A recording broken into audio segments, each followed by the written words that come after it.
Não é que tenha sido uma mudança exatamente de lado, não é? A fala do presidente do PL, o pastor Valdemar da Costa Neto. Mas foi algo muito próximo a uma mudança de lado, né? O Valdemar da Costa Neto deu uma declaração nesse fim de semana impressionante, cara. Aliás, não sei se foi esse fim de semana, não sei quando é que foi a declaração que o Valdemar deu num programa de entrevista. Foi divulgado ontem, né? Ontem a gente ficou sabendo, digamos assim, da fala, né? Dessa coisa mais maluca do Valdemar. O que ele está dizendo? Bom, Valdemar da Costa Neto, para quem de repente não acompanha a política tão de perto, ele é o presidente do PL, partido do Bolsonaro, que é a grande liderança do PL, é o Bolsonaro. Mas o Valdemar, lá, né, no início dos anos 2000, o PL era o partido do José Alencar, que era o vice-presidente do Lula. E por conta disso, o Valdemar estava junto com o governo Lula. E embora ele não fosse uma liderança de votos brasileiro expressivo, ninguém votou no Lula por conta do Valdemar, muitos votaram por conta do José Alencar, que era um grande industrial, um grande empresário, e trouxe muito do setor industrial para o apoio do Lula. Mas trouxe também o tal do José Alencar. E ele foi, né, de bastidores, ele foi gigante. Pois bem, passa o tempo, o José Alencar descobre que o Lula não prestava, foi oferecer a sigla para o Bolsonaro, que não havia conseguido fazer um partido. Lembra da história que o Bolsonaro ia criar o partido e tal, né? Teve lá seus problemas com o 17, e aí o Valdemar, espertamente, como lhe é peculiar, né? Procurou o Bolsonaro e entraram num acordo. Tem aquela história do noivado, do namoro, né? Bolsonaro foi pro PL, foi pro 22. Tá bom, Bolsonaro perde a eleição. Até então, Valdemar, Bolsonaro. Faz um ano que o Lula tomou posse. E o discurso do Valdemar já não é aquele Bolsonaro. Olha o que ele está falando aqui, o que foi divulgado nesse fim de semana. Bolsonaro? É, porque o Bolsonaro não é uma pessoa igual a nós. O Zé Alencar não era. Não, o Lula ou o Bolsonaro? O Lula não tem comparação. O Lula não. O Lula é um camarada do povo. O Lula é completamente diferente. O Lula é completamente diferente do Bolsonaro. Completamente diferente. E é um fenômeno também, porque chegar onde ele chegou. Agora, presidente, o senhor conviveu com um, conviveu com outro? Convivi bem com eles também, por causa do Zé Alencar, que era vice-presidente. E nós fizemos parte do governo, e o Lula foi bem no governo também, e elegeu a Dilma depois, ué. Nós fizemos parte do governo, e o Zé Alencar que ajudou o Lula a ganhar aquela eleição. Agora, é completamente diferente o Lula não tem comparação com o Bolsonaro, completamente diferente. Em que sentido? Primeiro, que o Lula tem muito prestígio, ele não tem o carisma que o Bolsonaro tem. O Lula tem prestígio, popularidade.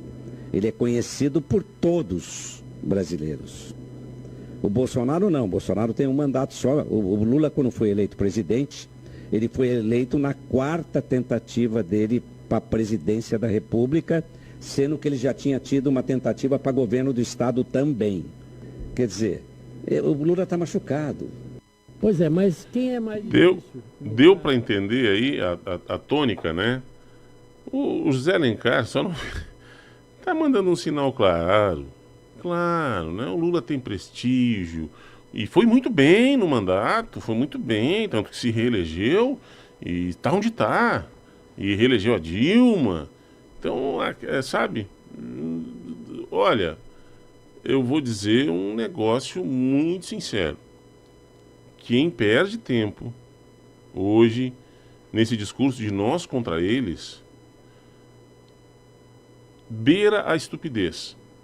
Porque não é nessa coisa partidária, nessa coisa ideológica, não tem nós contra eles. É um absurdo. Tu tem boas pessoas em várias frentes políticas. Tem boas pessoas na direita, tem boas pessoas na esquerda, tem até no centrão, tem boas pessoas, pessoas que são do calma, senta, que negociam com os dois lados, que tem ampla circulação, que conseguem aí, não é, fazer bastidores. Tu tem sim. Só o que estraga de verdade é a marionete. É o cara aquele que não sabe de onde um veio, mas se fulano falou, se tá comigo, se é contra eles, tá comigo. E aí não importa quem tu tá apoiando. Ah não, mas é contra eles, tô na fileira contigo, vamos jogar pedra. E eu tô apoiando um corrupto, eu tô apoiando um sem moral. Mas é contra eles, é contra eles. Aí depois se descobre, mas me enganou. Não, te enganou não. Tu apoiou. Tu disse, né? Do início ao fim tem que votar de tal jeito, uma chapa só o mesmo número. E seja de direita ou de esquerda, a gente ouve esse discurso. Que tem que ser assim, que tem que ser assado. E aí tá aí. Aí surgem uns monstrengos, assim, na política, que vão surfando na onda e que se mantêm no poder. O que o povo brasileiro ainda não entendeu é que tem muita gente que joga essa polêmica pro povo ficar brigando na rua. Pra eu brigar contigo, tu brigar comigo, tu me ofender, a gente ficar aqui brigando. E a nata se mantém lá. Entendeu? Porque qualquer um, o Lula quando foi presidente, eu acho que o Lula foi o único que teve chance lá no primeiro mandato de romper com isso, de começar uma ruptura com esse sistema, embora fosse causar um tumulto como o Bolsonaro causou, sem ter rompido com isso. O Bolsonaro causou um tumulto porque brigou com a imprensa, brigou com um monte de... Mas se manteve com o Centrão, se manteve com essa gente aí, com esse Valdemar da Costa Neto aí, que estava lá com o Lula antes. E que teve antes do Lula também, como Roberto Jefferson. Eu fico vendo gente que admira e quase que idolatra o Bob Jeff, porque ele teve coragem. Teve nada. Foi um movimento de defesa, porque a Polícia Federal estava chegando na filha dele, aí ele resolveu botar a boca para ver se calmava a Polícia Federal para não chegar e não adiantou. Foi um movimento de defesa, a Polícia Federal trabalhou contra organizações e chegou na filha dele. E aí tem gente que fica idolatrando. O Roberto Jefferson foi apoio de tudo que é governo desde que ele entrou na política. Ele é situação, não importa quem seja. Sarney, Collor, FHC, Lula, ele foi base de todos.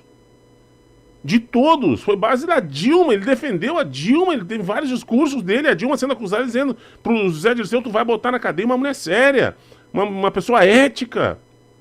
E aí depois, ele obviamente também foi Temer, e ele foi Bolsonaro. E tem gente que acredita numa ética de um cara desses, numa ética de um Valdemar, numa ética... Tem que parar um pouquinho. Tira essa coisa de, não, eu sou esquerda, então eu odeio a direita. Ah, eu sou direita, eu odeio a esquerda. Isso é burrice. Tem pautas interessantes entre elas. E tem gente interessante entre elas defendendo as boas pautas da direita e as boas pautas da esquerda. Mas a gente... infelizmente cai numa de achar que é Grêmio e Inter. Eu não torço pro Inter. Eu não torço... E na verdade a gente tem que torcer pro Brasil, né? Seja direita ou seja esquerda, o país é um. E política não é torcida. Eu acho que o resumo é isso. Política não é torcida. Política tinha que ser inteligência, tinha que ser diálogo, tinha que ser escolhas, opções, não torcida. Torcer contra. Claro que todos têm que torcer a favor do Brasil. Mas eu digo na hora da disputa...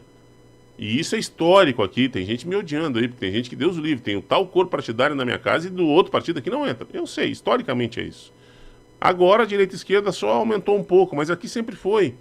Os vermelhos e os azuis, em Criciúma os amarelinhos entraram e aí vermelhos e azuis tiveram que achar um outro espaço. No Rio Grande do Sul, direita e esquerda é muito forte há muito tempo. Isso há muito tempo mesmo, desde antes de Alceu Colares, porque por conta do Brizola, por conta de uma série de coisas no Rio Grande do Sul, o brizolismo sempre foi muito forte e simbolizou a esquerda durante muito tempo. Aqui, a direita em Santa Catarina sempre foi muito forte, não é? Podia ter as suas divisões, mas Amin, Bornhausen, essa turma vem toda da direita e são grandes articuladores. A política catarinense sempre foi muito mais forte na direita, tanto que não teve governo de esquerda no estado de Santa Catarina. Mas ficar discutindo direita e esquerda desse jeito que se faz hoje é de uma ignorância. Meu Deus do céu. E aí tem gente que pergunta, seguidamente eu sou cobrado por que eu não opino em alguns grupos de WhatsApp. Porque tá faltando sanidade, né? Porque tá faltando sanidade. Tá? As pessoas estão querendo agredir. E aí tem uma, né? Se eu não consigo contra o teu argumento, então eu vou agredir a você. Agora tu é o meu alvo. E aí eu vou falar de ti, da tua esposa, do teu filho, vou falar do teu pai, eu vou achar alguma coisa aí pra falar, o teu pai foi pego dirigindo bêbado, então tudo não presta. É umas coisas assim, bobas, mas enfim.